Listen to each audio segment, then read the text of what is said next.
আসসালামু আলাইকুম। কেমন আছো প্রিয় শিক্ষার্থীরা? আশা করি সবাই অনেক, অনেক ভালো আছো।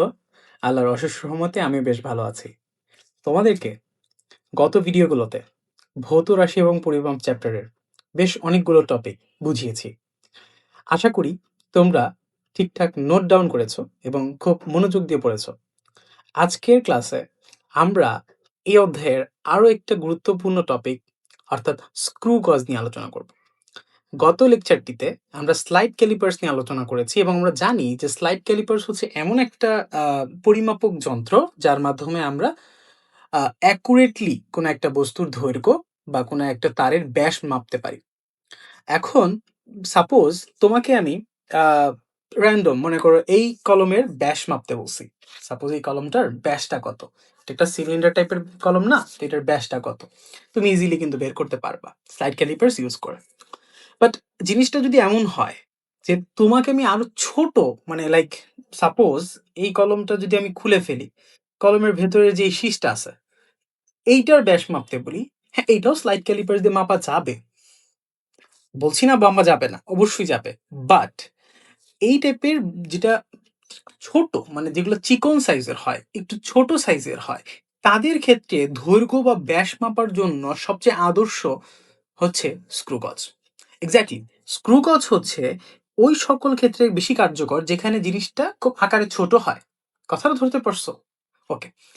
তো ছোট চিকন তারের ব্যাস মাপার ক্ষেত্রে হুম বা কোনো একটা ছোট একটা বস্তুর দৈর্ঘ্য মাপার জন্য ম্যাক্সিমাম ক্ষেত্রে ব্যাস মাপার জন্যই স্ক্রু গজের ব্যবহার হয়ে থাকে। তো আজকে আমরা এই স্ক্রু গজের এ টু জি কিভাবে একটা স্ক্রু গজ ব্যবহার করতে হয় এবং এই স্ক্রু গজ থেকে রিলেটেড কি কি ম্যাথ প্রবলেম আমাদের পরীক্ষাতে আসে, আমরা প্রত্যেকটা জিনিস ডিটেইলে শিখবো ইনশাল্লাহ। তো সাথে থাকো, আমরা চলো ক্লাসটা শুরু করে দিই। তো এখানে একটা প্রাথমিক স্ক্রু গজের আইডিয়া দেওয়া হয়েছে। আইডিয়াটা কি ভাইয়া? এটা হচ্ছে আমাদের নর্মাল স্ক্রু গজ। এই স্ক্রু গজে দুইটা জিনিস থাকে, যেমন স্লাইড ক্যালিপার্সে দুইটা জিনিস ছিল, একটা ছিল মেইন স্কেল আর একটা ছিল ভার্নিয়ার স্কেল, রাইট? স্ক্রু গজেও ঠিক তেমনই দুইটা জিনিস থাকে। একটা হচ্ছে রৈখিক স্কেল। খেয়াল করছো? এটা একটা স্কেল। হুম, এটা একটা স্কেল। এই যে দাগ দেওয়া আছে, এটা হচ্ছে রৈখিক স্কেল। আরেকটা স্কেল আছে, এই স্কেলটা হচ্ছে এই যে দেখো দাগ দেয়া আছে, এই দেখো দাগ দেয়া 30, 35, 40, 25, ঠিক না? এই জিনিসটাকে ঘুরানো যায়। এই জিনিসটাকে ঘুরানো যায়। একটু পরে আমরা অ্যানিমেশনে দেখব। জিনিসটা যে আসলে ঘুরিয়ে, ঘুরিয়ে আগে পিছে করানো যায় এটা আমরা দেখব। তো এই জিনিসটা ঘূর্ণায়মান স্কেল। অর্থাৎ যে জিনিসটা ঘোরানো যায় এটাকে আমরা বলি হচ্ছে ঘূর্ণায়মান স্কেল, বা আরেকটা সুন্দর নাম দেওয়া হয় বৃত্তাকার স্কেল। কারণ এটা একটা রাউন্ড শেপ স্কেল। হ্যাঁ, এখানে হয়তো বা 2D ছবি অতটা ক্লিয়ারলি বোঝা যাচ্ছে না, বাট এটা কিন্তু 3D ভিজুয়ালাইজ যদি তোমরা ইন্টারনেটে সার্চ দাও স্ক্রু গজের কোনো একটা ছবি দেখতে চাও 3D, তাহলে দেখবা এটা একটা বৃত্তাকার স্কেল। কথাটা বুঝছো? এটা রাউন্ড শেপ। ওকে। বিষয়টা এরকম যে এটা মনে করো স্ক্রু গাছ, তুমি এটাকে ঘুরাইতে পারবা ঘুরিয়ে ঘুরিয়ে ঘুরিয়ে ঘুরিয়ে ঘুরিয়ে ঘুরিয়ে আর এই যে এই দণ্ডটাকে আগে পিছনে করতে পারবা। এবং এই জায়গাটায় হচ্ছে আমরা বিভিন্ন বস্তু রাখি, এই বস্তুটা এখানে রাখে, এইটা দিয়ে আমরা টাইট করে দেই, এরপর আমরা বস্তুর দৈর্ঘ্যটা মাপি। তো চলো একটা বেসিক প্র্যাকটিক্যাল নলেজটা আমরা একটু দেখে আসি। তো এটা হচ্ছে আমি অ্যানিমেশনে চলে আসলাম। তো এটা হচ্ছে আমাদের একটা প্রাথমিক স্ক্রু গজ। তো প্রাথমিক স্ক্রু গজে দেখো এই মুহূর্তে কিন্তু এটা বন্ধ আছে, এবং মজার বিষয় তোমরা যদি একটু জুম করে দেখো স্ক্রু গজের জিরো দাগটা মেইন স্কেলের একদম লাইন বরাবর কিন্তু কি আছে, অ্যালাইন করে আছে। এর মানে আমার স্ক্রু গজটা খুবই পারফেক্ট, কোনো ত্রুটি বা সমস্যা এই স্ক্রু গজের মধ্যে নেই। ওকে, এবার আসি। দেখো এই জিনিসটাকে আমরা ঘোরাইতে পারি, দেখছো দেখছো দেখছো, এটাকে কিন্তু আমরা ঘোরাচ্ছি। এই জিনিসটাকে ঘোরানো যায়। এই দেখো এটা ঘুরাইলে ঘুরাইলে দেখো মাঝের জায়গাটা কিন্তু ফাঁকা হয়ে যাচ্ছে। এই যে মাঝের জায়গাটা কিন্তু ফাঁকা হয়ে যাচ্ছে, তাই না? ওকে, এটা যদি আমি আরো ঘুরাই, আরো ঘুরাই, আরো ঘুরাই, আরো ঘুরাই, ঘুরাইতে থাকি, দেখছো রৈখিক স্কেলটা ভিজিবল হচ্ছে। অর্থাৎ এখানে দুইটা রিডিং পাওয়া হয়, একটা হচ্ছে রৈখিক স্কেলের পার্ট, ওটাকে আমরা এল দিয়ে ডিফাইন করি, আর একটা হচ্ছে বৃত্তাকার স্কেলের পার্ট, হচ্ছে আমরা সি দিয়ে ডিফাইন করি, আমরা দেখবো। তো এই হচ্ছে ঘটনা, ধরতে পারছো জিনিসটা? যেমন আমি যদি একটা ছোট্ট স্পেসিমেন এখানে রাখি, এই যে এইটাকে যদি আমরা এখানে রাখি, এটা হচ্ছে মনে করো একটা বস্তুর ছোট চিকন একটা তার।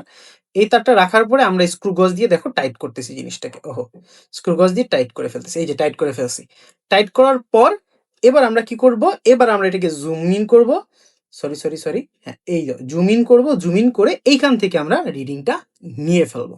সো বেসিক ধারণাটা বুঝতে পারতেছো কিভাবে আমরা ব্যবহার করব জিনিসটাকে? আচ্ছা, এবার চলো আমাদের কিছু ভোকাবুলারি জানতে হবে। কিছু বেসিক নলেজ জানতে হবে। তারপর গিয়ে আমরা এই পরিমাপটা কিভাবে করে ম্যাথমেটিক্যালি সেটা শিখব। তো চল শুরু করা যাক। প্রথমে যে টপিকটা আমাদের জানতে হবে সেটার নাম হচ্ছে পিচ। কি বলছি ভাইয়া? পিচ। পিচ কি জিনিস? পিচ হচ্ছে চিন্তা করো বিষয়টা এরকম। প্রাথমিক অবস্থায় যদি আমি জিনিসটাকে দেখো, এটাকে এইখানে একটা ছবি দেওয়া আছে, এখানে আরেকটা ছবি দেওয়া আছে। তো তোমরা যদি প্রথম ছবিটার দিকে তাকাও, খেয়াল করো প্রথম ছবিটাতে কিন্তু এই জিনিসটা একদম অ্যাটাচড হয়ে আছে। মানে আমি জিনিসটাকে কোনোভাবে বৃত্তাকার স্কেলটাকে ঘুরাই না, একদম লাগানো আছে। এবং এই অবস্থায় দেখো আমাদের রৈখিক স্কেল আর বৃত্তাকার স্কেলের জিরো দাগটা কিন্তু একদম অ্যালাইন হয়ে আছে। ঠিক আছে না? অ্যালাইন হয়ে আছে। এখন কি হয় আসলে? কি হয় আসলে? যেটা হয় যে আমি যদি এই বৃত্তাকার স্কেলটাকে একবার রাউন্ড করাই। ও আচ্ছা, একটা জিনিস তোমাদের একটু বলে রাখি, শোনো। তোমরা খেয়াল করছো হয়তোবা যে ভাই রৈখিক স্কেলে কিন্তু অনেক দাগ কাটা আছে। এই দাগগুলোর লেন্থ কতটুকু? খুব সহজভাবে যদি বলি, দেখো এখানে উপরে কিছু দাগ কাটা আছে, আবার নিচে কিছু দাগ কাটা আছে। খেয়াল করছো? খেয়াল করছো? একেকটা স্ক্রুগজ একেক রকম হয়, বাট এটা হচ্ছে খুব বেসিক। আমি এখানে যে ছবিটা রেখেছি এটা কিন্তু খুব কমন টাইপের একটা স্ক্রুগজ। এখানে যেটা হয়, উপরের দাগ দেখো এটা 0 আর এটা হচ্ছে 5। এর মানে পাশাপাশি দুইটা বড় দাগের মধ্যে হচ্ছে 5টা দাগ আছে এবং প্রত্যেকটা দাগ হচ্ছে 1 মিলিমিটার। কি বলছি? 1 মিলিমিটার। দেখো, এটা 1, এটা 2, এটা 3, এটা 4 আর এটা 5। কথাটা ক্লিয়ার? 5 মিলিমিটার। এখানে 10 মিলিমিটার। এরপরে আরো যদি যাই তাহলে ওরকম বাড়তে থাকে। প্রশ্ন হচ্ছে ভাইয়া নিচের দাগগুলো আসলে কি বোঝায়? দেখো, এটা যদি 1 হয়, 1 এর ঠিক আগে নিচে দাগ আছে একটা। তাহলে ভাই এটা কি হবে বলতো? 0.5 হবে, অর্ধেক হবে। এটা হচ্ছে 0.5। এটা তাহলে কত ভাইয়া? এটা 1 এর পরে আছে, তাহলে এটা 1.5। 1.5। তাহলে বলো ভাইয়া এর পরেরটা কি হবে? এটা হচ্ছে 2.5। তাহলে ভাই এর পরের পরেরটা কি হবে? এটা হবে 3.5। কথাটা বুঝছি? এটা 0.5 করে, অর্থাৎ নিচের যে দাগগুলো আছে এগুলোর একটা ছোট এই পার্টটা হচ্ছে, একটা হচ্ছে 0.5 করে। অর্থাৎ জিনিসটা এরকম 0, 0.5, 1, 1.5। আচ্ছা আরেকবার দেখাই।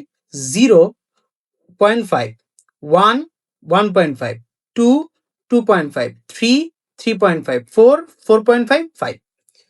ক্লিয়ার জিনিসটা? বুঝতে পারছো জিনিসটা? আচ্ছা ঠিক আছে। এবার চলো আমরা পিচটা বের করে দেখাই। পিচটা কি বলছে যে স্ক্রু গজের বৃত্তাকার স্কেলটাকে যদি আমরা সম্পূর্ণ একবার রাউন্ড করি, মানে একবার ফুল ঘুরাবো। তো এটা বোঝার আগে আবার একটু মনে করে দেখি, একটু ঝামেলা হয়ে গেছে। জিনিসটা কি? এই যে বৃত্তাকার স্কেল যেটা আছে ভাইয়া, ওইটাতে কয়টা ভাগ থাকে, মানে দাগ থাকে। এই দাগগুলো মিলিমিটার নাকি এটা নিয়ে আমরা মাথা ঘামাবো না। এটা হচ্ছে কতগুলো দাগ আছে সেটা আমাদের জরুরি। তো এটা আমি তোমাকে একটু বলে রাখি। বৃত্তাকার স্কেল দেখো, তুমি যদি বৃত্তাকার স্কেলটাকে মনে করো আমি একদম জিরোতে রাখি, আসো এই স্পেসিমেনটাকে উঠায় ফেলি। এই স্পেসিমেনটাকে উঠায় ফেলি, উঠাই দিলাম। একদম বৃত্তাকার স্কেলটাকে জিরোতে নিয়ে আসলাম। দেখো বৃত্তাকার স্কেল কি আছে? জিরোতে আছে। আমি যদি এটা ফুল রাউন্ড দেই, 45, 0, আবার জিরোতে, অর্থাৎ 45, 50, অর্থাৎ বৃত্তাকার স্কেলে 50টা দাগ আছে।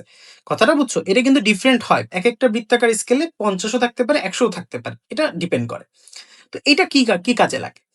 তো বিষয় যেটা হয়েছে, পিচ বের করার জন্য আমাদের এই নলেজটা একটু লাগলো যে কোন স্কেলটা কিভাবে কাজ করে। বৃত্তাকার স্কেলে ভাগ থাকে, যেগুলোকে 50টা ভাগ থাকতে পারে, 100টা ভাগ থাকতে পারে। আর রৈখিক স্কেলে প্রত্যেকটা দাগগুলো 1 মিলিমিটার করে হয়, নিচের দাগগুলো 0.5 করে হয়। কথাটা ক্লিয়ার? কথাটা ক্লিয়ার? ওকে, নাইস। এবার প্রশ্ন হচ্ছে ভাইয়া পিচ কি জিনিস?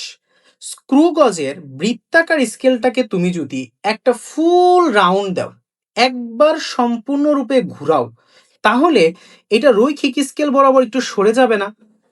আমরা একটু আগে দেখলাম যে বৃত্তাকার স্কেল ঘুরাচ্ছি আর এটা রৈখিক স্কেল বরাবর সরে যাচ্ছে, আবার বৃত্তাকার উল্টা দিয়ে ঘুরাচ্ছি, এটা রৈখিক স্কেল বরাবর সংকুচিত হয়ে যাচ্ছে। অর্থাৎ একবার যদি আমি ঘুরাই তাহলে রৈখিক স্কেল বরাবর এটা যে পরিমাণ দূরত্ব যাবে ওইটা হচ্ছে পিচ। বিষয়টা কি চলো দেখি। ধরো একদম প্রাথমিক অবস্থায় এটা কি আছে দেখো, জিরোতে অ্যালাইন হয়ে আছে না, দেখো তো এটা একদম জিরোতে অ্যালাইন হয়ে আছে না, একদম জিরোতে অ্যালাইন হয়ে আছে না, পারফেক্ট। এখন আমার মনে হয়েছে চলো এটাতে একটু কাজ করা যাক। কি কাজ করা যাবে, আমি একবার রাউন্ড দিব জিরো থেকে আবার জিরোতে নিয়ে আসবো। এই যে দেখো 5, 10, 15, 20, 25, 30, 35, 45, এই যে জিরো, 45-এর পরে আরো 5 ঘর গেলে 50, ঠিক আছে। অর্থাৎ আমি একটা রাউন্ড দিছি, কিন্তু একটা রাউন্ড দেওয়ার পর দেখো এটা কিন্তু আর জিরো ইয়াতে নাই, রৈখিক স্কেল থেকে একটু বাইরে হয়ে গেছে, অর্থাৎ রৈখিক স্কেল বরাবর কিন্তু বৃত্তাকার স্কেলটা একটু সরে গেছে, হালকা একটু সরে গেছে।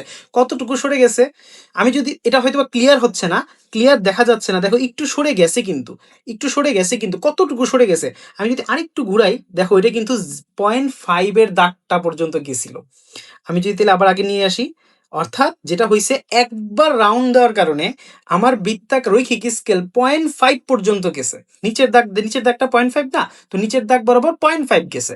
এর মানেটা কি, এর মানে হইতেছে এইখানে আমি এই জন্য এই দুইটা ছবি রাখছি যে প্রাথমিক অবস্থায় আমি দেখো অ্যালাইন করার সময় জিরোতে অ্যালাইন হয়ে আছে, পারফেক্ট। বাট যখনই আমি একটা রাউন্ড দিছি এটা হালকা একটু আগাই গেছে, এই হালকা কতটুকু আগাই গেছে, এটা হচ্ছে আমার স্কেল অনুযায়ী আমি এটা দেখলাম, এটা 0.5 মিলিমিটার আগাই গেছে। এর মানে কি বলতে পারো বলো তো, এই স্কেলটার পিচ কত, এক্স্যাক্টলি 0.5। অর্থাৎ আমরা বলতে পারি পিচ হচ্ছে, সরি হ্যাঁ পিচ বানান রসিকার দীর্ঘিকারও হতে পারে, বাট পিচ হচ্ছে এখানে 0.5 মিলিমিটার। এটা হচ্ছে এই স্কেল, আমি এখানে যে স্কেলটা ব্যবহার করছি সেটার জন্য। এক একটা স্কেল এক এক রকম হয়। তোমার যেটা করতে হবে এই লটাকে মেনটেন করে বৃত্তাকার স্কেলকে একবার রাউন্ড করতে হবে, দেখতে হবে রৈখিক স্কেল বরাবর কতটুকু সরে গেছে, যতটুকু সরে যাবে ঠিক তার ভ্যালুটাই হচ্ছে ওই স্কেলটার জন্য পিচ। পিচের আইডিয়া যদি কমপ্লিট হয়, আমরা এখন একটু আরেকটা নলেজ জানবো, সেটার নাম হচ্ছে লঘিষ্ঠ গণন। কি গণন, লঘিষ্ঠ গণন বা এলসি, ইংরেজিতে বলা হয় লিস্ট কাউন্ট। চল হিয়ার ইজ আওয়ার লঘিষ্ঠ গণন বা লিস্ট কাউন্ট। এটা কি জিনিস, তুমি যদি স্কেলের পিচটা বের করে ফেলো, তাহলে পিচকে তুমি জাস্ট বৃত্তাকার স্কেলের ভাগ সংখ্যা দিয়ে ভাগ করে দিলেই তুমি লঘিষ্ঠ গণনটা পেয়ে যাবা। একটু আগে আমি বলছিলাম যে ভাইয়া আমার যে স্কেলটা দেখো এখানে কিন্তু 0 আছে এবং নিচে দেখো 45 আছে, এর মানে উপরে দেখো 5, 10, ওই পিছন দিয়ে আরো আস্তে আস্তে আস্তে আস্তে আস্তে 45 আসছে, আরো 5 গেছে, মানে এই স্কেলটায় 50টা ভাগ আছে, 50টা ভাগ আছে। ডিপেন্ড করে এক এক স্কেলে 100টা ভাগ থাকতে পারে বৃত্তাকার স্কেলে। তো এইখানে আমরা লিখে রাখি, এখানে বৃত্তাকার স্কেলের ভাগ সংখ্যা, বৃত্তাকার স্কেলের ভাগ সংখ্যা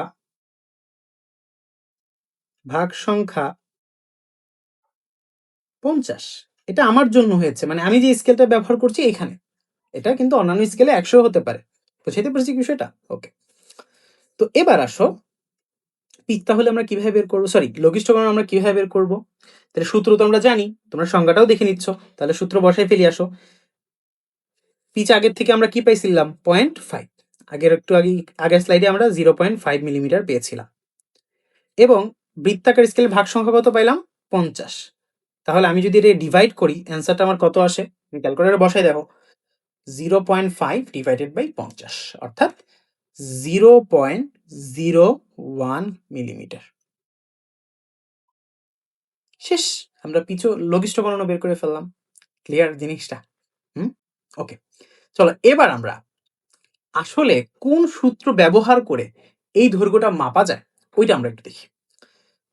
দেখো তো এই সূত্রটা একটু পরিচিত, চেনা চেনা লাগে কিনা, অনেকটা স্লাইড ক্যালিপার্সের সূত্রের মতোই, যে কোনো একটা বস্তুর দৈর্ঘ্য বা তারের ব্যাস যদি মাপতে চাও, সেটা তুমি চাইলেই m plus C into L C দিয়ে করতে পারো। অনেকে এম না লিখে এটাকে এল দিয়েও বলে, হ্যাঁ অসুবিধা নাই, ডাজেন্ট ম্যাটার, তুমি এলও ইউজ করতে পারো।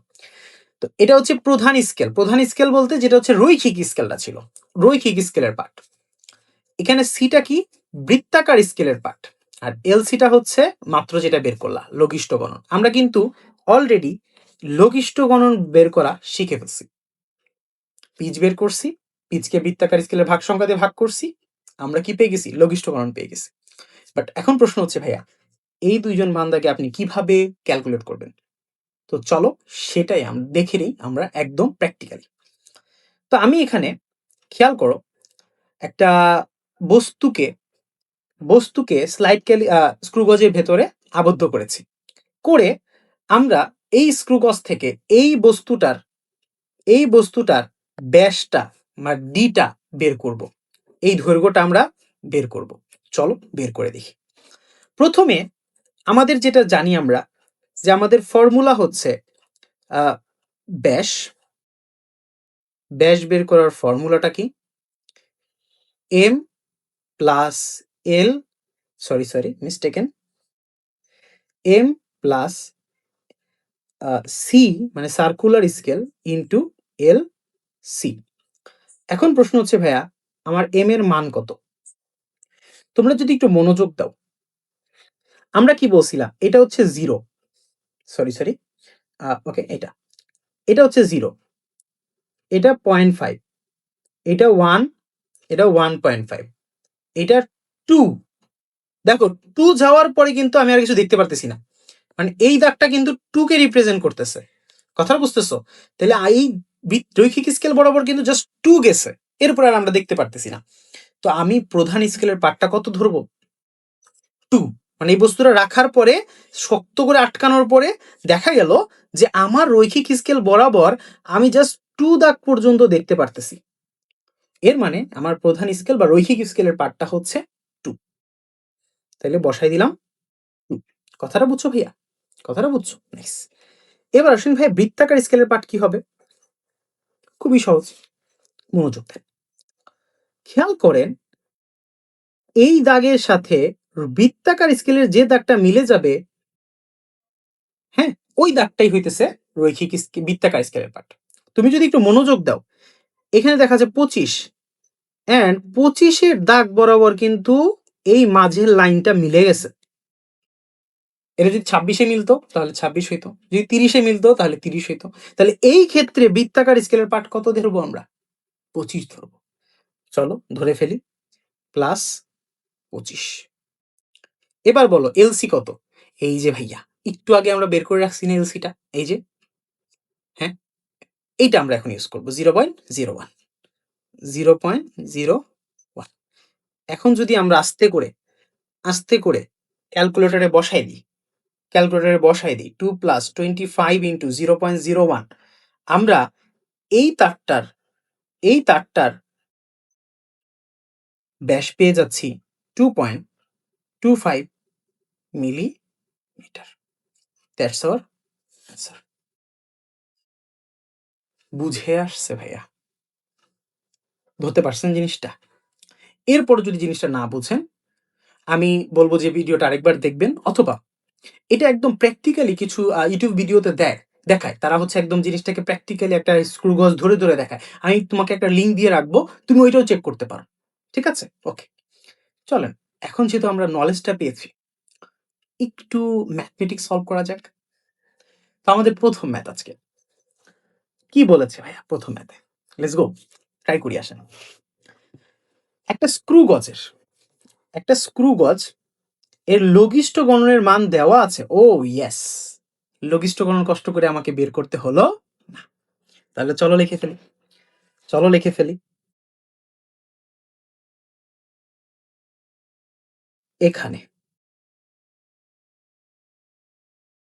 এখানে লঘিষ্ঠ গণন,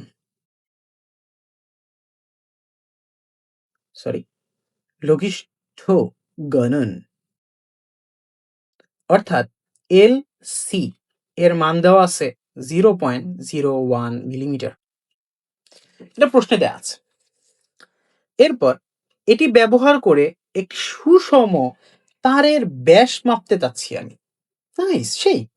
এই মাপার জন্য আমি রৈখিক স্কেলের পাঠ ও বৃত্তাকার স্কেলের পাঠ যথাক্রমে 5 পেয়েছি আর 45 পেয়েছি।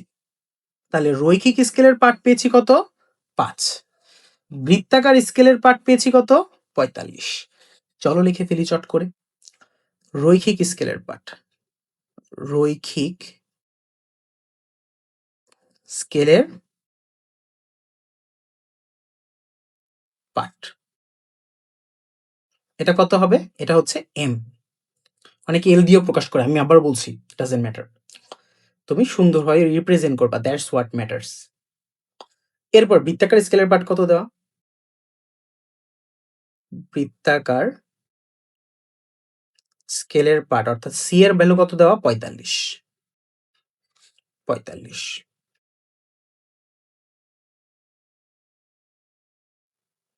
ওহো হো, মিলিমিটার না, মিলিমিটার না, এটা মিলিমিটারে হবে না, ঠিক আছে। এবার এবার আমরা তো সূত্র জানি, আমরা তো সূত্র জানি, আহ, আমরা জানি,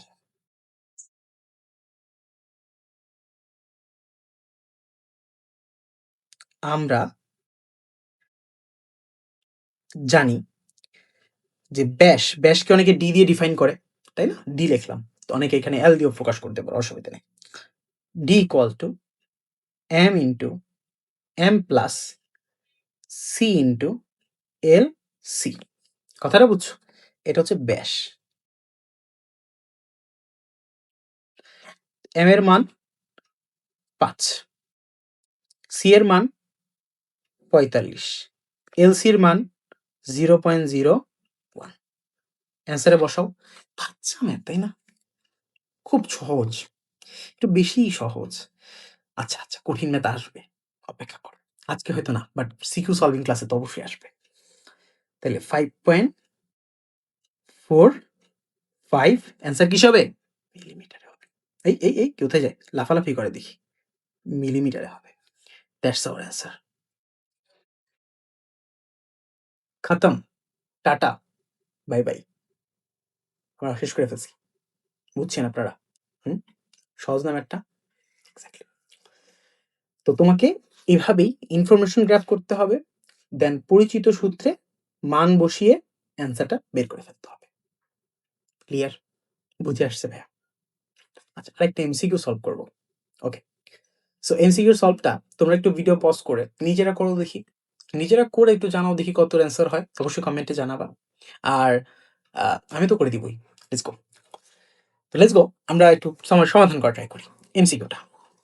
একটা স্ক্রু গজের বৃত্তাকার স্কেলকে 2 বার পূর্ণ ঘূর্ণনে, ও হো হো, বৃত্তাকার স্কেলকে 2 বার ঘুরাইছে, পূর্ণভাবে 2 বার ঘুরাইছে। 2 বার ঘূর্ণনে এর রৈখিক স্কেলের সরণ হইতেছে 4 মিলিমিটার। ও আচ্ছা, তোমরা কি কেউ আজ করতে পারতেছো এই প্রথম লাইন দিয়ে কি হিম দেওয়ার চেষ্টা করা হয়েছে? তোমাকে কিসের ভ্যালুটা আসলে ওরা দিয়ে দিছে বলো তো?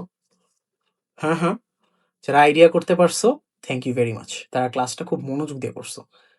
যারা আইডিয়া করতে পারো নাই, একটু মনোযোগ দাও। আমরা একটু আগে পিচের ধারণা পড়ছিলাম না, যে বৃত্তাকার স্কেলকে একবার ঘোরালে এটি রৈখিক স্কেল বরাবর যতটুকু দূরত্ব অতিক্রম করে, একবার ঘোরালে, তাহলে রৈখিক স্কেলের যে পাঠ হয় ওইটা হচ্ছে পিচ। বাট এই প্রশ্নে আমাকে কয়বার ঘোরানো হয়েছে বলো? 2 বার। তাহলে জিনিসটাকে আমি যদি একটু বাংলা কথায় লিখি, বৃত্তাকার স্কেলের 2 বার, সরি এটা ইংরেজিতে লিখি, 2 বার পূর্ণ ঘূর্ণনে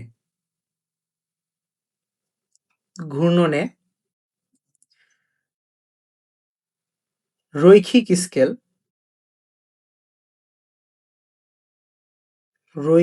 স্কেলের সরণ কতটুকু হয়েছে ভাইয়া? প্রশ্নে দিছে প্রথম লাইনে দিছে 4 মিলিমিটার। ঐকিক নিয়ম পারেন? চলেন করি। তাহলে একবার পূর্ণ ঘূর্ণনে রৈখিক স্কেলের সরণ কত হবে? 4/2 মিলিমিটার কিনা, অর্থাৎ শুধু 2 মিলিমিটার কিনা অ্যান্সারটা। অনেকে হয়তো আঁচ করতে পারছেন। এই যে ভাইয়া আপনি যে জিনিসটা বের করলেন, এই বান্দাটা আসলে পিচ। এক্স্যাক্টলি, আমরা পিচ বের করে ফেলছি। প্রশ্নে পড়ে কি চাইছে এটা পড়ে আমরা পিচ বের করে ফেলছি। সাকসেস। ওকে, বৃত্তাকার স্কেলের ভাগ সংখ্যা 50। নাইস। হলে যন্ত্র দ্বারা সর্বনিম্ন কত মান পর্যন্ত পরিমাপ করা যাবে? ওয়েল ওয়েল ওয়েল, এইটা কোন ধরনের কথা? যন্ত্র দিয়ে সর্বনিম্ন কত মান পরিমাপ করা যাবে? আচ্ছা, তোমাদেরকে একটু আগে লঘিষ্ঠ গণন পড়াইছিলাম না? লঘিষ্ঠ গণন হচ্ছে এমন একটা জিনিস যেটা আমরা এই সূত্র দিয়ে পাই, এটা তো আমরা বুঝি, বাট এটার তাৎপর্যটা কি? এটার তাৎপর্যটা হচ্ছে লঘিষ্ঠ গণনের মান যত হবে, এর মানে আমরা ওই স্কেলটা দিয়ে বা ওই স্ক্রু গজ দিয়ে তত মান পর্যন্ত হিসাব করতে পারবো, মানে ততটুকু ক্ষুদ্র মান পর্যন্ত হিসাব করতে পারবো। যেমন এই স্কেলে 0.01 মিলিমিটার, এর মানে আমরা এই স্কেলটা 0.01 মিলিমিটার অর্থাৎ এতটুকু ক্ষুদ্র মানের জন্য পর্যন্ত সঠিকভাবে ক্যালকুলেশন করতে পারবো। আমরা এর থেকে অর্থাৎ 0.001 পর্যন্ত মাপতে পারবো না। মানে এটা হচ্ছে লিস্ট, মানে সবচেয়ে ছোট ভ্যালু পর্যন্ত আমরা সঠিকভাবে পরিমাপ করতে পারবো। এটা যথেষ্ট ছোট। নর্মাল স্কেল দিয়ে 0.1 মিলিমিটার মাপা যায়, 1 মিলিমিটার মাপতেই হিমশিম খাওয়া লাগে। ঠিক আছে, তো এটা যথেষ্ট ভালো একটা ভ্যালু। হ্যাঁ, অর্থাৎ এক রৈখিক যে স্কেলটির লঘিষ্ঠ গণন যত কম হবে এটা তত ভালো, আমরা ওই স্কেলে তত সূক্ষ্ম পরিমাপ করতে পারবো। অর্থাৎ আমার যে কোশ্চেনে যেটা বলা হয়েছে যে সর্বনিম্ন কত মান পর্যন্ত পরিমাপ করা যাবে, অর্থাৎ ওরা আমাদের কাছে লঘিষ্ঠ গণনের মান জানতে চাইছে। বুঝাইতে পারছি জিনিসটা? হুম, ওকে। এন্ড লঘিষ্ঠ গণনের বের করার ফর্মুলাটা কি ভাইয়া? লঘিষ্ঠ গণন, লঘিষ্ঠ গণন ইকুয়াল টু বা LC equal to pitch divided by বৃত্তাকার স্কেলের ভাগ সংখ্যা। বৃত্তাকার স্কেলের ভাগ সংখ্যা। দেখেন সবগুলো ইনফরমেশনই কোশ্চেনে দেয়া আছে। তুমি যদি খেয়াল করো, পিচের মান দেওয়া আমরা একটু আগে বের করছি 2, বৃত্তাকার স্কেলের ভাগ সংখ্যা দেওয়া আছে 50, তাহলে ক্যালকুলেট করলে কত আসবে? 1/25, তাই না? 2/50 অর্থাৎ 0.04 মিলিমিটার। যেহেতু উপরেরটা মিলিমিটার, তাই অ্যান্সারটা লঘিষ্ঠ গণনের মানটাও মিলিমিটারে আসছে। অর্থাৎ আমার এখানে কোনটা অ্যান্সার হবে ভাইয়া? We are done for. Yes, this is our answer. যারা এটা আগেই করতে পারছেন, congratulations, thank you very much for that. তো আজকে এই পর্যন্তই। স্ক্রু গজের ফান্ডামেন্টালটা আমরা জানলাম। একটা স্ক্রু গজ দিয়ে প্রাথমিকভাবে কিভাবে একটা ছোট একটা বস্তুর দৈর্ঘ্য বা ব্যাস মাপা যায় সেটা আমরা প্র্যাকটিক্যালি দেখলাম, উইটনেস করলাম, অ্যান্ড দেন আমরা ওই রিলেটেড কিছু ম্যাথ প্রবলেম সলভ করলাম, অ্যান্ড পুরো কনসেপ্টটা একদম মাথার ভিতরে ঢুকিয়ে ফেললাম। পারলাম তো? হ্যাঁ? ওকে। সো আজকে এই পর্যন্তই। ভালো থাকবা সবাই। এই অধ্যায়ের আরেকটা টপিক বাকি আছে। সো এই অধ্যায়ের আরেকটা ভিডিও আসবে, থিওরির উপরে ভিডিও, অ্যান্ড দেন আমরা একটা সিকিউ সলভিং ক্লাস নেব। অর্থাৎ এই অধ্যায়ে আর 2টা ক্লাস থাকবে। ইনশাআল্লাহ এরপরে আমরা সবকিছু ক্লোজ করতে পারবো। নতুন একটা চ্যাপ্টার ধরতে পারবো। তো ভালো থাকবেন সবাই, সুস্থ থাকবেন সবাই এবং বেশি, বেশি পড়াশোনা করবেন। টিল দেন, আসসালামু আলাইকুম।